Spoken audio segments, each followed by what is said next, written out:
Hello, my name is Morgan. I am the cat that shares this forlorn studio apartment in the upper Tenderloin with a woman named Loren. She spends much of her days and nights coping with OCD, clinical depression, and anorexia.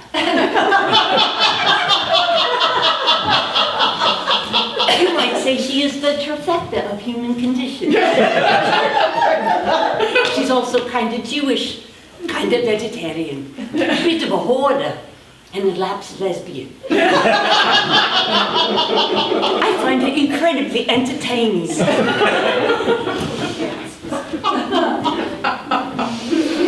I like to think of myself as a delicious cocktail of disorders. I am the house special. These traits have been a part of me for so long, I don't know who I am without them. They are my not-so-secret sauce. For the longest time, I thought these behaviors made me less of a person. Now I have embraced them and used them for good. For example, I used to have a day job at World Market. One of the things I had to do all the time was pull all the merchandise forward and line it up to you. You don't know how handy OCD comes in. Having to do this task over and over. Some people might go crazy. Luckily, I already am.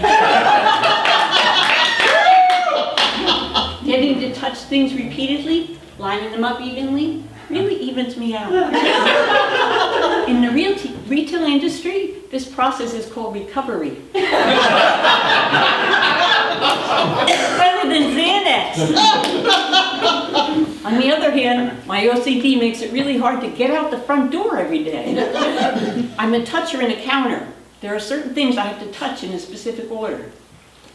Glass picture of my dear friend Arnold, each giraffe figurine, the 3 stones in a circle, the 1 stone by itself, the top of the World Trade Towers, the photo I took from Arnold's rooftop, the nose of the ancient Chinese warrior, the white vase with the naked lady in green, the purple rock, the angel picture back and forth to the Pluto toy 11 times, landing the 12th time on the little gold bell, the round plastic thingy on the side of the bookcase, turn around, crack my neck, ow. Keys to my right hand, then back to my left. Touch the tall white candle and the short red candle 12 times. Unless it's Tuesday, then 14 times. I'm not sure why anymore, but I still do it. Bless the house. Shut and lock the door. Turn the knob, left, right, left. Unlock the door. Check the cat. Great, the cat's not in the oven. Out the corner of my eye, I can see the cat sitting in the windowsill, but that doesn't stop me from checking the oven. My whole leaving the house ritual, I've been doing since I moved into this apartment in 1995. And you will note, I had never been robbed. Coincidence? I think not. And I'm not about to stop now. Though really, it's exhausting. I can't believe I'm telling you this. There is the 3-second rule for OCD. I do not have to do this ritual on those occasions, and only those occasions, when I run down to take out the trash, or give the manager the rent, or on the odd chance that someone comes over and I have to let them in downstairs. The house does not need to be blessed for a quick errand. It's in the bylaws. You can look it up. I keep getting distracted by the littlest things, but it's the big stuff that I really need to focus on. Like the job that I don't have right now. I quit the one at World Market because it was making me hella depressed.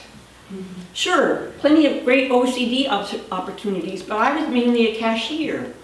And the last person you want working a cash register is someone with OCD who also happens to have math anxiety.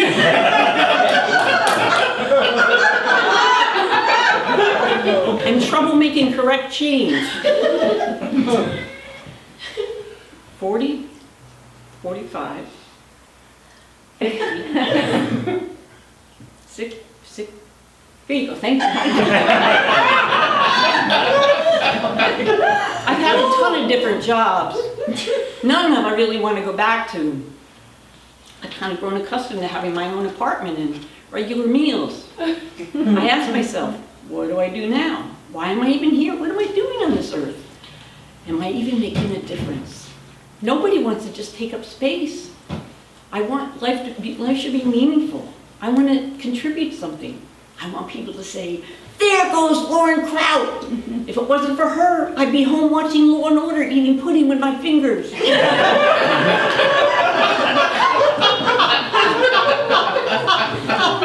My cousin suggested that I write about all these jobs I've had. That would be my job, writing about my other job. I love this idea, but I'm not sure how to make it happen, so I'll begin with revamping my resume. I can't go back and change the past, but I can reword it a little. My OCD gives strong attention to detail a whole new meaning.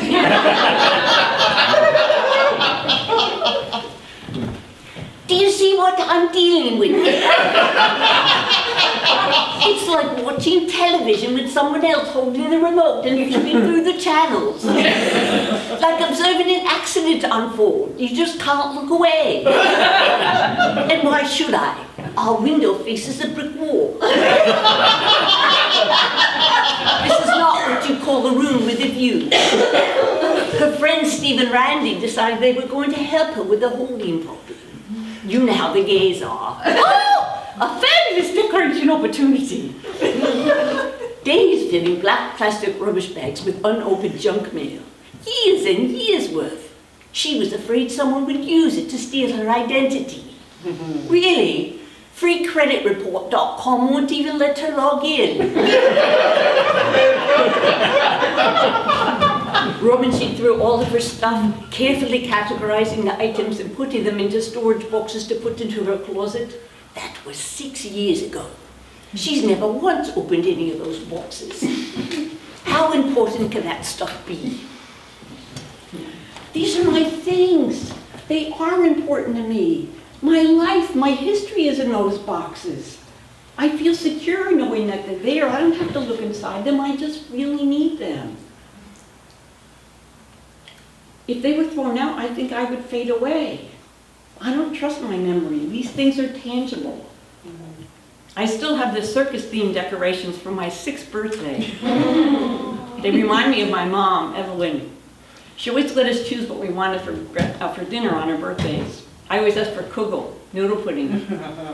There's a small stack of envelopes from stuff my father, Al, sent me. On one, there's a little Fisherman's Wharf logo by my name and a palm tree with a sun by his. Another has a black cat and a map of Florida. I don't have any letters, just the envelopes. My friend Randy said that I should get rid of them and just keep one favorite, but how do I choose which one? When we were going through everything, I found a photo of me and my brother Raymond, or maybe 2 and 3, sitting on a bench. He's in blue, I'm in red, and you could just see my father's hand holding me up. I took that and stuck it on the mirror above my dresser. Ray still looks out for me from his very orderly home in Silicon Valley. I need these things near me. My mind is like Jenga. If you continue to pull little pieces away from me, I will eventually fall apart. My mother used humor to deflect her own pain and self-doubt. I certainly adopted that characteristic in spades.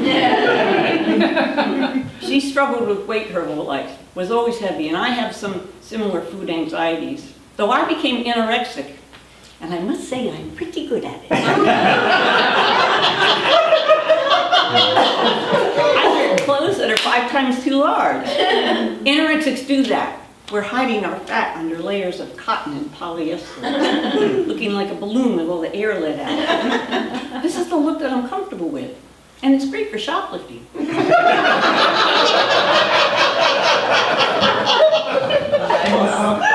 My father is kind of a mystery to me still. He's a man of few words, which worked out perfectly because my mother was full of them. She didn't like silences in a conversation. It was like she was doing color commentary for her own life. I don't know if you saw, but the basket of bread your father just passed me is still warm. He even had pumpernickel. My father had some OCD too. Every night before he went into bed, he'd rub the bottoms of his feet together and then get under the covers. I sometimes wondered if he counted while he was doing this. Because he never said anything out loud, but I wondered maybe he counted in his head. Mom was talkative, but Dad wasn't. She served as a bridge between him and the outside world. Like, she would always chat up waitresses, when my father would just give his order and then go back to staring out the window. They were married almost 50 years, so when Mom dies, I think he was lonely. He gets involved with another woman, and I don't know, she was a talker like my mom, but evil spewed from her mouth. She married him for his money, and she gets it. We tried to do an intervention, but he doesn't listen. We lose our father long before he passes away. To this day, we refer to her as that bitch. Actually, she was the C word, but I don't like to say that.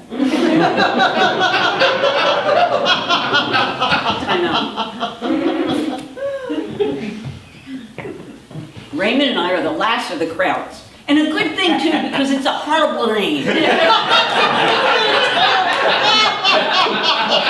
People think Nazi, or worse, cabbage.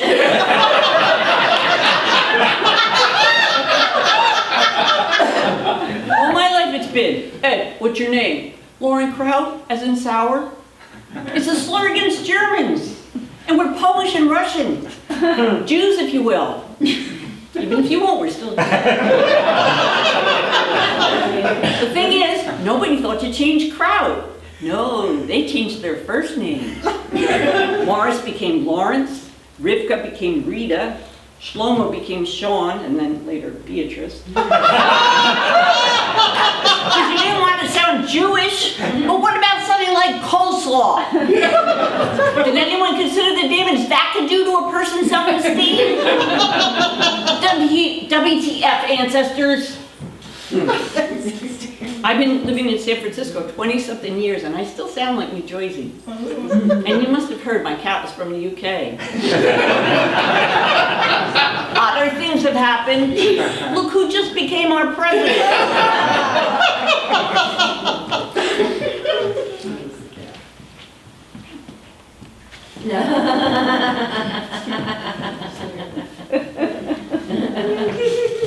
Did I tell you she has a friend named Morgan? Yes, another Morgan. Can you believe it? The other Morgan works, forget. I like when the person Morgan comes round.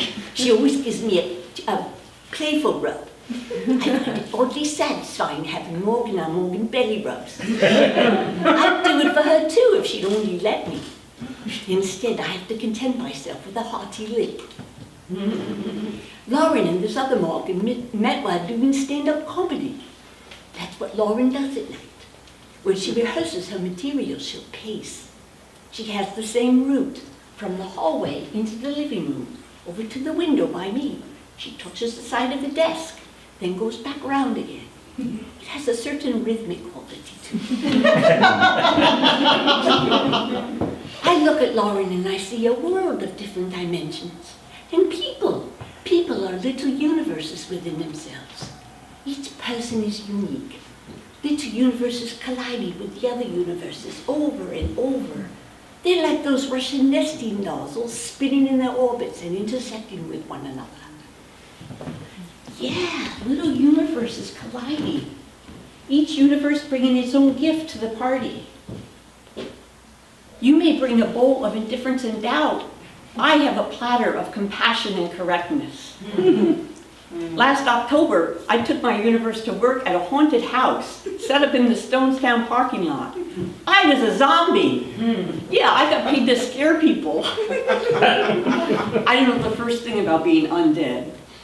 How do zombies talk? How do they move? We zombified some old clothes. There was even a makeup artist to make us each look creepy. And while I was a little hesitant about how I should act, my fellow zombies, most of whom were teenagers still in college, had very concrete opinions about what and specifically what this zombie should do. Don't talk. You don't talk. Haven't you ever seen Walking Dead? No. Can I growl? Grr. Yes, you can growl. We have little flashlights. Don't shine the flashlight so long. I was blinking it on and off. No, don't shut it at all. I'm in my little alcove, hiding and waiting. There's a machine that's pumping clouds of fog as people come down this long corridor. You can't see, we hear them coming. Oh shit, oh fuck, you go first. They inch their way past me.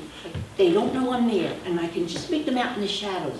And they're rounding the corner, I jump out, ah! And I follow them right on their tails. This is my second opportunity to scare them. There's another zombie, has 4 opportunities further down the maze, but he keeps following the people down a foggy corridor and into my scare space. He's beginning to piss me off. A brave zombie, what I so longed to be, would have simply told him, hey, knock it off, you're coming into my scare space. You're further down the maze, not up here. I can't do it. I can't stand up for myself. I can't risk hurting his feelings. Instead, I get all upset and push everything down. I'm in my little alcove crying.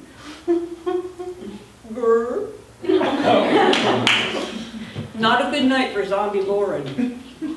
I didn't want to go back. And I didn't have to when I get a migraine the next morning that wiped me out. It rained the next 2 nights and they canceled, so I had 5 days to decompress. I go back to the haunted house. The commander says, where do you want to be? You want to go back to your little alcove or someplace else? Oh, what else have you got? And just like that, I have an out in a bigger place, wide open to the sky, that offers a partition to hide behind. People pass by an electric fence where another zombie fries herself and someone steps on a trend. It makes a little electric sparks go.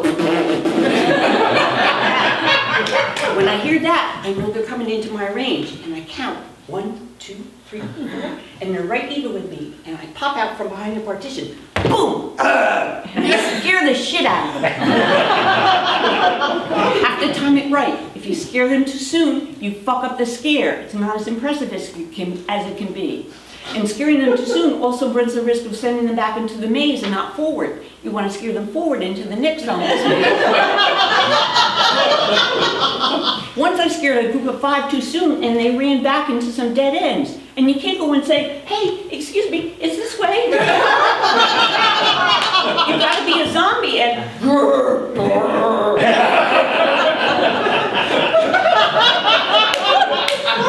it takes a delicate touch. Being so close to people allows for more intimate scares, but sometimes they scare you. Once a fellow ran at me, pushed me back and off my feet. You're not supposed to run toward a zombie, but away. Make a note, guy. I know just how to include this on my resume, too. Interpersonal skills. Personally, I think she makes a better mother. Personally, I think she makes a better mother than she does a zombie. Yeah, she walks around here trying to be zombie like she's not scaring anybody. Okay, one time, but only because she startled me when I was looking out the window. I'm not big on surprises. I like when things are just so. Loren leaves the door to the closet open just a little bit. I never have to remind her anymore. It's always ajar just enough for me to get in. I like the closet. Sometimes I want a little privacy away from all the hubbub. I'll go in there and curl up on the stack of old playbills she can't seem to get rid of. She's covered them with a towel, the perfect bed. Sometimes Loren goes away. The woman who comes to feed me just doesn't get it. She shuts the closet door all the way. She leaves the seat cover on the toilet up. I almost fell in.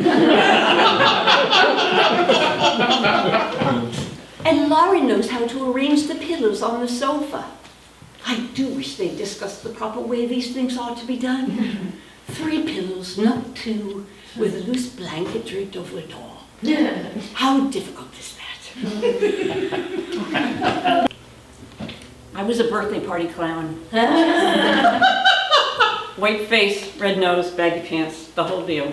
And kids! Birthday party happy kids, inquisitive kids, crying kids, kids who are afraid of clowns. Smart-ass kids who try to provoke a mime clown into speaking. Weirdo kids who form unusual attachments and have to be pried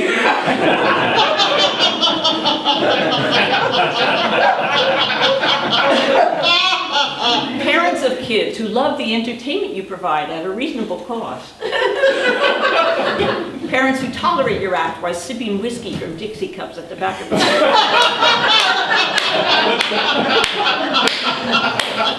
I'm trying to remember where I became a clown. When I was a kid, my mother used to draw Binky the Clown on my lunch bags every day. Binky would be funny and clever or remind me to come right home after school. I didn't know it then, but one day Binky would jump off the paper and spring to life. That part is clear, but I don't know what gave me the idea that I could get paid to entertain children. But I did it. I remember my first party was for the kid sister of one of my best friends. I stood at the bottom of a small hill while a dozen 8 to 10-year-old girls come running down at me. It was truly frightening. They're having fun, but I learned the hard way that outdoor play with multiple children carries multiple hazards and should be avoided. I do mime routines, and then when the kids are having cake and ice cream, I go around and do amusing things with their food or cutlery. Years later in college, I do the same type of thing as a court jester at Elizabethan dinners on campus. So really it was clown to jester to comedian, with a couple of detours along the way. I need some more water, excuse me. What is it? I wasn't really aware of my OCD. Oh yeah, I wasn't really, I'm wrinkly. It's an OCD thing. I wasn't really aware of my OCD then. I wonder if the habitual way I have of putting on clown makeup is more than just habit. Would I be as funny if I do my red nose first instead of after my eyes? Is it really necessary to flick the brush 7 times before putting it back? How exactly is that going to make everything okay? I don't know for sure, but I am convinced that it plays an important part in my success as an entertainer. One time, I flicked the brush a mere 5 times before putting it back on the shelf. I didn't take my final look in the mirror to check if I had powdered and set my makeup. I go off to do my part at the party, and little Megan McLaughlin, turning age 4 that very day, grabs at my face in her excitement and takes away some of my nose in her tiny, sweet hand. This led to tears amid howls of bewilderment. Thinking it was blood, the poor dear fainted dead away. It was not a happy birthday.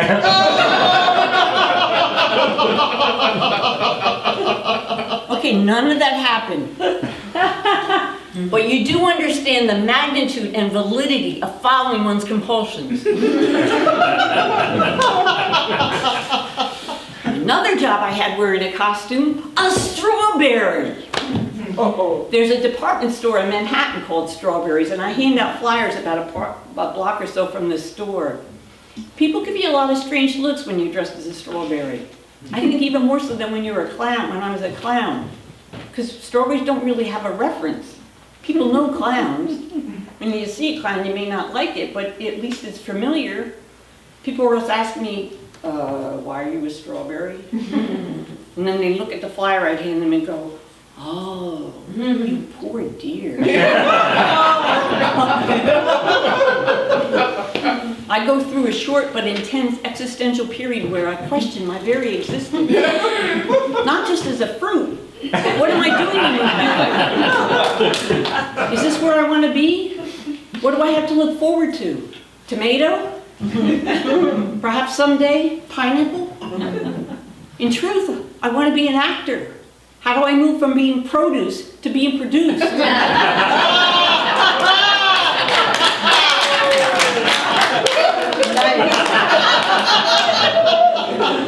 Technically, yeah, I'm acting. But can I really count strawberry as a credit? Zombie, clown, strawberry. You can't make this stuff up. The remarkable thing is not one woman's strange hodgepodge of employment. The remarkable thing is that this woman with an equally strange hodgepodge of anxieties continues to find jobs that suit her. How many opportunities are there for clown turned zombie turned strawberry who's also a comedian?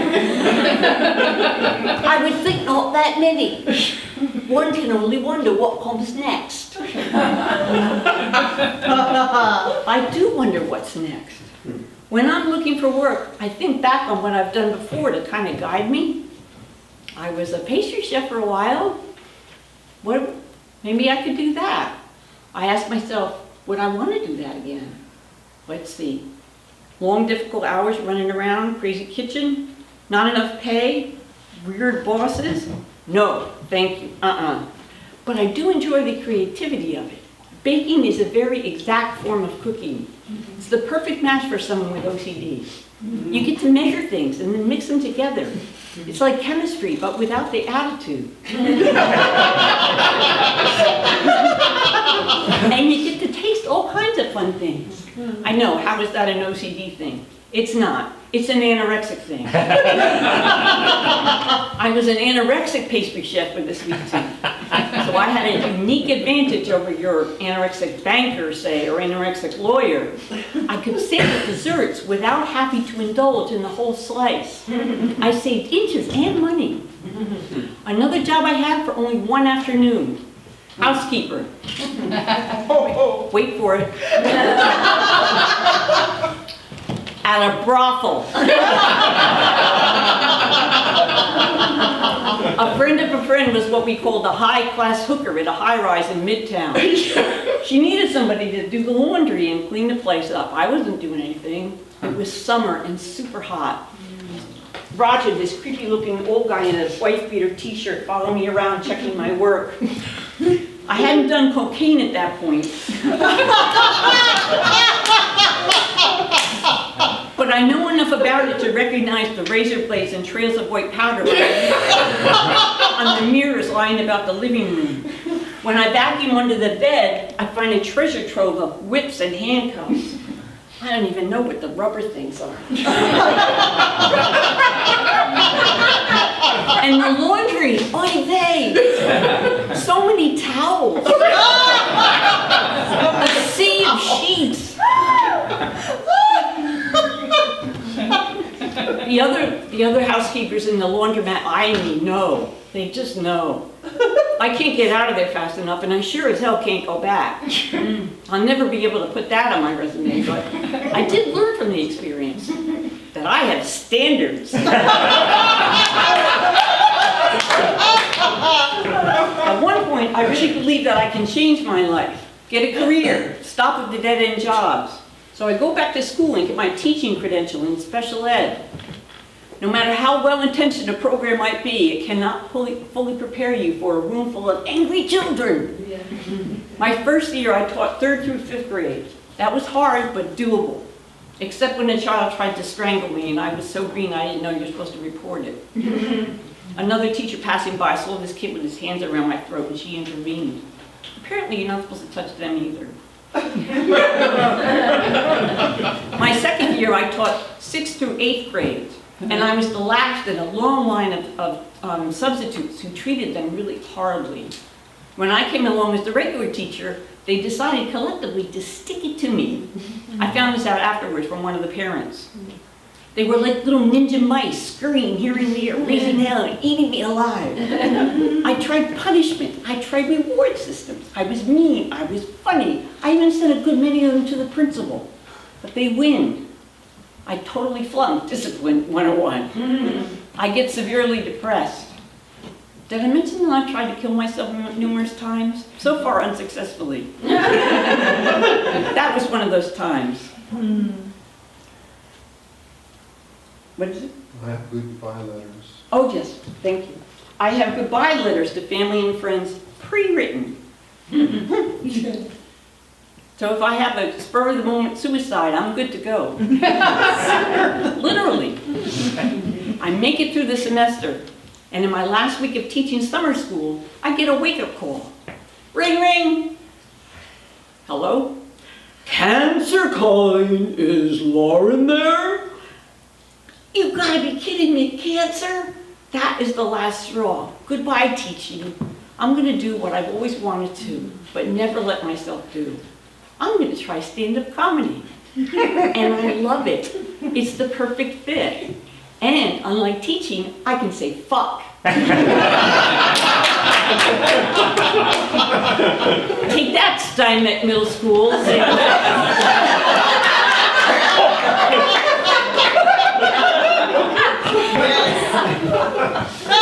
think about them now and again. If they had stayed on track, they would have graduated high school by now. They were special ed kids, so it wouldn't have been easy for them. I wonder where they are now. You ever think about that? You ever wonder what happens to people when you're done with them? You ever think about how you might have influenced the choices someone made? In a good or a bad way. I think about that sometimes.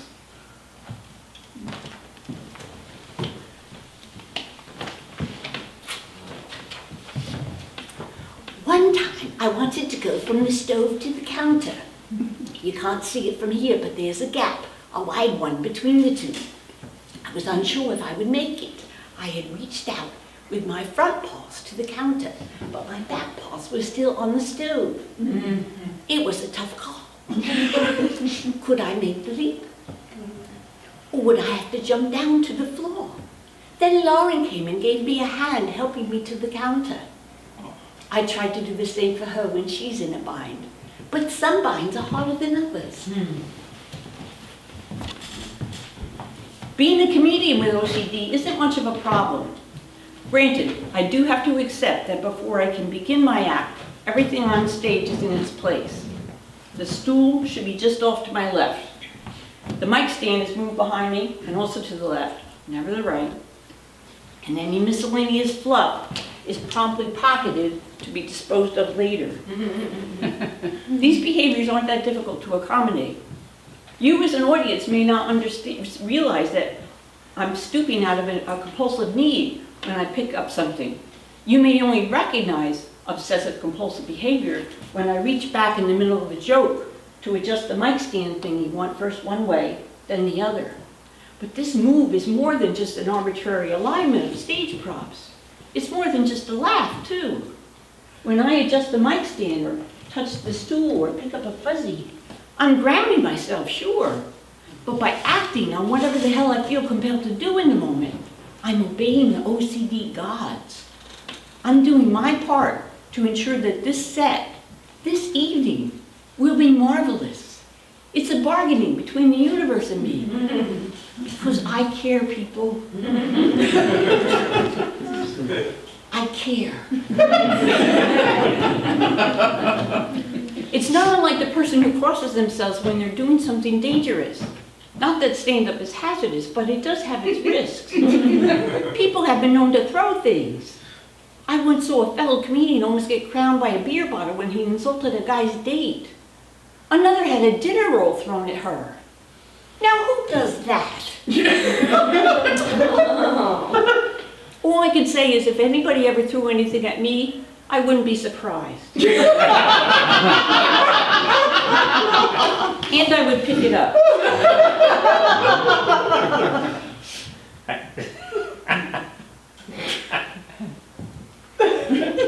Touching things is like seeing stuff up close with your fingers, when just looking isn't enough.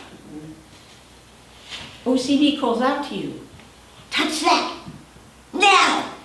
And sometimes, or they will die. It's not always that dire, but there are consequences. Sometimes I touch something just for good luck. We've all done that, right? The thing that separates the, I want to feel how soft that scarf is, from the OCD's, I have to feel that scarf right now, is the angst I feel if I do not touch it. That's the compulsion part. Need with a capital N.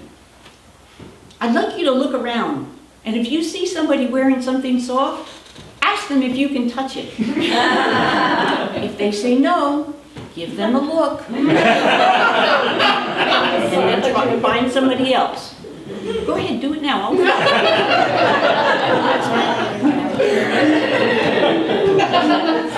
be afraid, maybe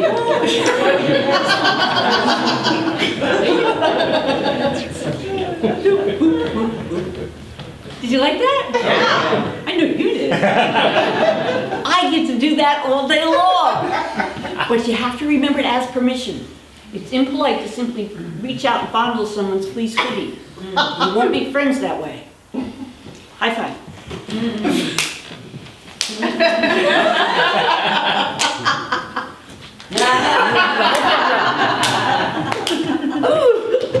Thank you. Sometimes it's more than just touching. Sometimes it's the right and wrong way to do stuff. Like this morning, I experienced a new pinnacle in OCD anxiety. I dropped a half piece of toast that had been splattered with peanut butter face down on the kitchen floor. I threw it away. But then, while making another half piece of toast, remember, I'm anorexic here, I ate the first half. This may appear harmless, but it was the left side of the slice, not the right. And everyone knows you're supposed to eat the right side first, then the left side. This was deeply troubling and not a good way to start your day. When something like this happens, there's only one thing that you can do short of going back to bed and pulling the covers over your head. In order to neutralize the mistake of eating the wrong side first, the next thing you eat must also be backwards. It's science. I don't pretend to understand. What really happened when I ate the wrong side of the slice? Nothing! I waited. I was dutifully anxious all morning and into the afternoon. By evening, I'd grown weary of waiting for the other shoe to drop. The next morning, I'm eating the right side first again. Just because nothing happened today doesn't mean I can be any less vigilant or consistent because it may indeed happen tomorrow. The shit might hit the fan. Better safe than sorry, I always say. I think there is a reason to all this exactness. Imagine what the world would be like without precision. There'd be chaos. Everything would be like an Isha drawing. Nothing would connect. People hailing cabs would stand there like they had a question. Perhaps Loren is a little too precise, but I imagine there's someone there who needs some of that. And when their universe collides with Loren's, it gets some of her exactness, and some of its messiness rubs off on Loren. That creates balance. And there's nothing I like better, except maybe lying right above the pilot light. On top of the stove.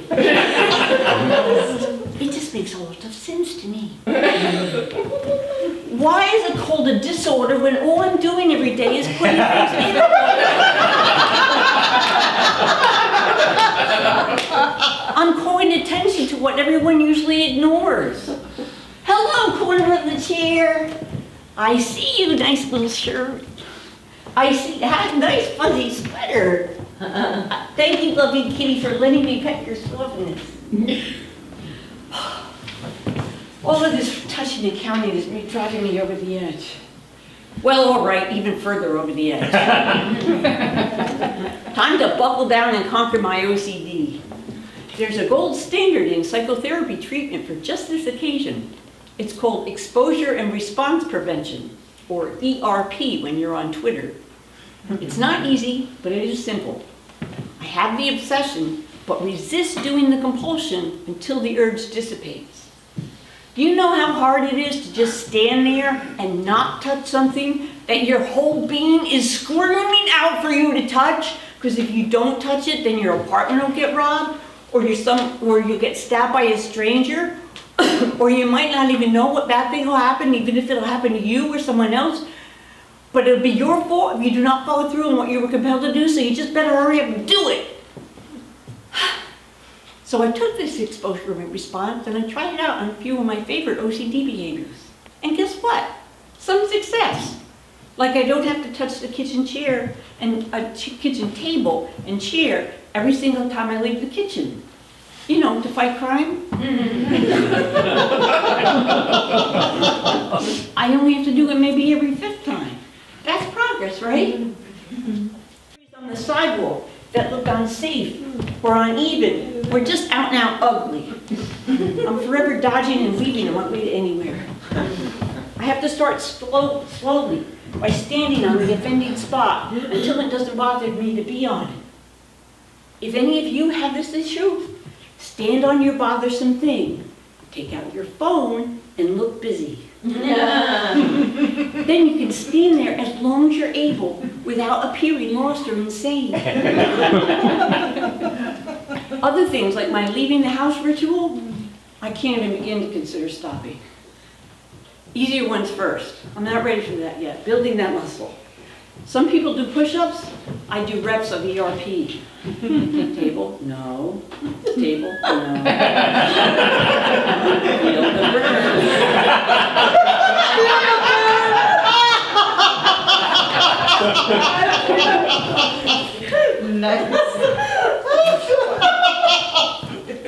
This ERP is some of the best amusement around.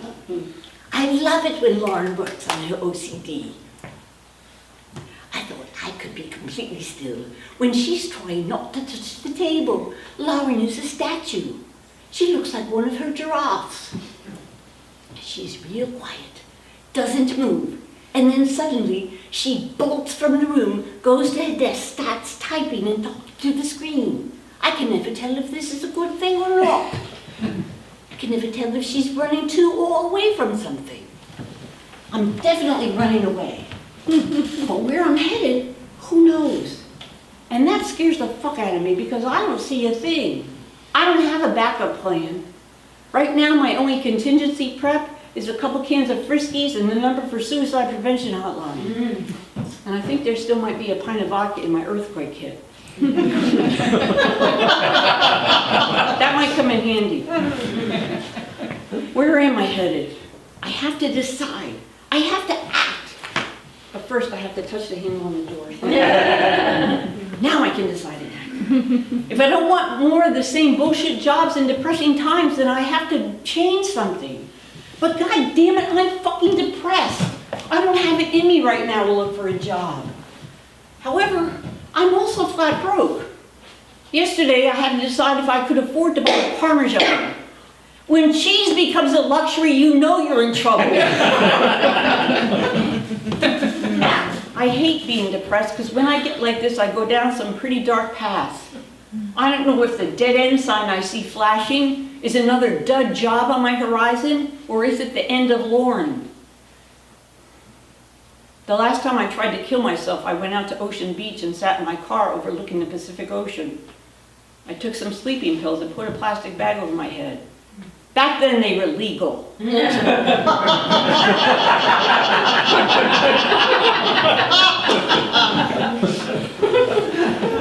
sitting there in the back seat, the bag going in and out as I'm breathing.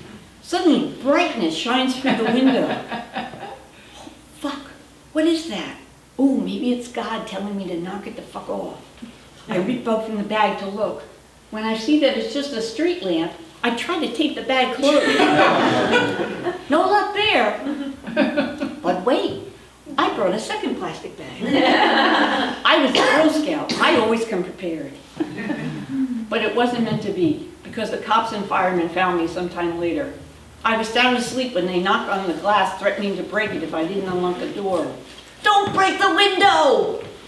I pulled up the lock and they invaded my hideout. An unsuccessful suicide attempt is a free vacation to a mental health facility, though I prefer the term loony bin. Loony Bin, Looney Tunes, both are filled with irascible characters and comic endings. My favorite one is right over there in San Francisco on Parnassus Street. It's not as bad as the one in One Flew Over the Cuckoo's Nest. It's more like sleepover camp for the unhinged. You get to do arts and crafts. I have a whole box of muddy watercolors, clumsy clay ashtrays, and hand-torn collages of my feelings. Mostly though, it's just boring as hell. It makes staying alive seem like the better choice. And here is how you put a positive spin on suicidal tendencies. Pragmatic, resourceful problem solver, thinks outside the box.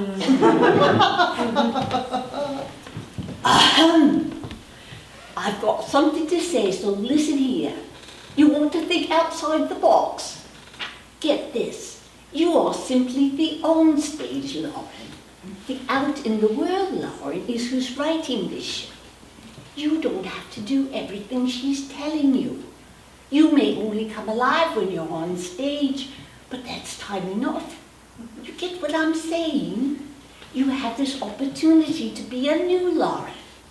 Because what you do here on stage is what happens for out in the world Loren. She's in a bind right now. You be helping her. I can only do so much. But you, on stage Loren, can rewrite out in the world Loren's future. And let me make a suggestion. You can start by taking suicide off the table. She's still having trouble with that one. How does all this sound? You mean there are two of us? And I'm the one with the speaking part. So that means I'm the one in control. I'm the real Loren, right? I get to decide then. I get to tell out in the world Loren what she's going to do from now on. That is so fucking cool. I love this. I can make her do this. Or this. An on-stage character could go on a power trip. What else can she do? Oh, she's trying to rein me in. She doesn't like that. You know what, out in the world, Loren? I don't care. I'm going to do what I want to do because I'm on stage and you're not. Right now is what's real because we're happening in the moment. I've read Eckhart Tolle. I know all about being in the now. And you know what else? I'm fucking tired of touching everything. Touching every third thing. Counting the stairs, counting the tiles, counting the windows. I'm not going to do it anymore. Fuck. 1, 2, 3, 4, 5, 6, 7, 8. What are you going to do about it, huh? All right. I accept your challenge, Kat. I'm talking here. I'm changing this script. Give me that dialogue. From now on, what I say gets written. What I say gets done. So very cool. I'm not going to get another shitty job. I'm going to make my living doing comedy, being a writer. So there. And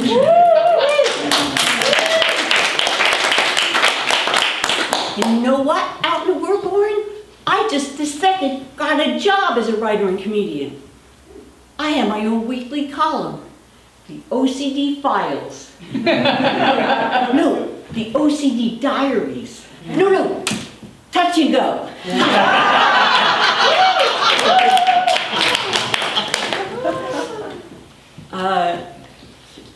I'm going to do this, and I'm going to, what is the thing? Did you get that? I don't have to be perfect. Oh, yes, thank you. Did you get that out in the world, Loren? I don't have to be perfect to do what I love. I do not have to be perfect to be in this world. Nor does my world have to be perfectly lined up. I'm all right. I'm human. I'm enough. I got shit going for me. I have a pet that is filled with the love only a cat can withhold.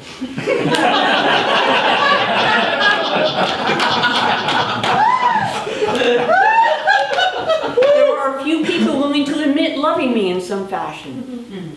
And I have work to do. What was it that Goethe said? At the moment of commitment, the entire universe conspires to assist you. No more suicide. No more unbearable employment. From now on, I, the real Loren, am committing sua veris, the right self. Write that out in the world, Loren. You can start with the assisting universe. Let's do this.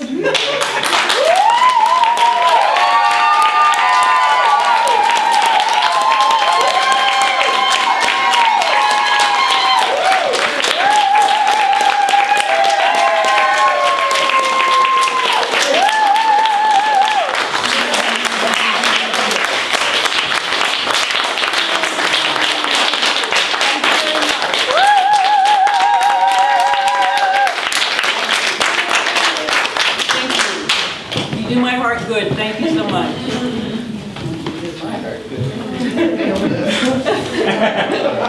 Wow.